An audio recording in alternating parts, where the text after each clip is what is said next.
coffee can money, and the guilt burned through her. She would never have stolen from family if it wasn't important.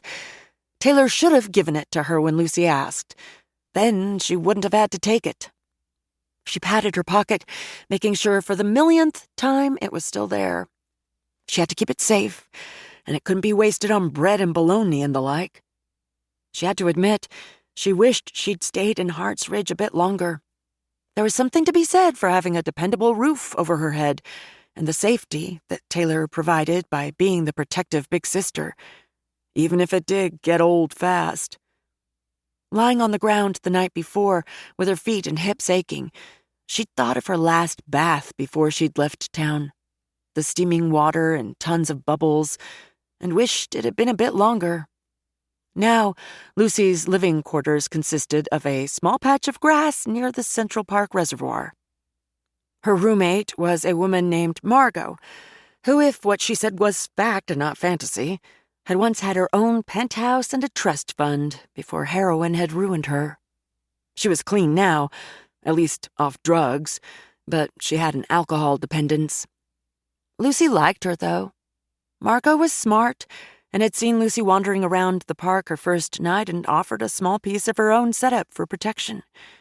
She had a private school education, but better than that was her 4-year degree from the School of Hard Knocks.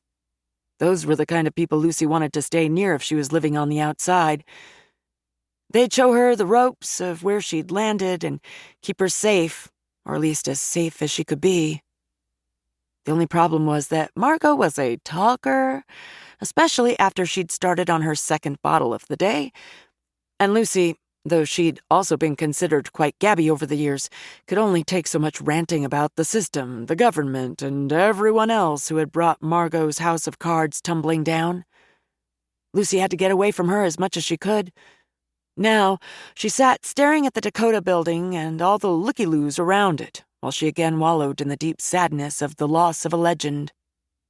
A small group of Japanese tourists, all wearing matching red visors and carrying umbrellas to keep the sun off their faces, stopped in front of the gates and began taking photos. The black lantern that Dakota kept on at all hours in memory of John Lennon was visible from where Lucy sat. Of course, he'd been gone for decades, but that didn't make Lucy's sadness any less palpable. The building was magnificent, the first of its kind, even. When it had been built, apartments were not even a consideration for the elite. The rich lived in large, single-family homes, while apartment living was reserved for the poor. Lucy knew every detail of its fascinating history, from its tall, Gothic-style gables to the striking arched entrances. The builder, Edward Clark, had known he'd have to do something different to get people to share his vision, so he'd made the Dakota more lavish than anyone could imagine. Like a luxury hotel. It employed full-time manservants and maids and included a private dining room that even offered room service. He had built it around a central courtyard because the carriages had to have room to pass through with their precious cargo of residents, many of them quite famous over the years. Black iron gates led into the courtyard. John had been just about to walk through them that night and stop by home on his way to dinner so he could tell his son good night. And then some psycho had taken him out. Lucy watched the 2 doormen. One was doing some squats. The other was older and very dignified. She wondered if they even knew they were standing on hallowed ground. Did they even listen to the music? Know who John was? Originally, the top 2 floors had been the quarters for all the hired help, and that was where Lucy imagined herself to have lived.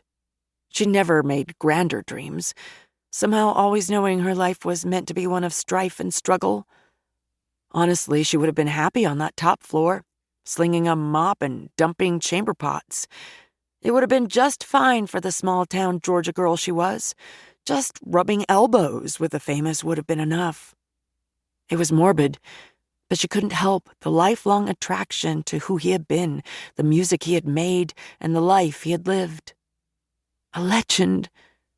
Someone who had only wished for peace and unity. Such a shame.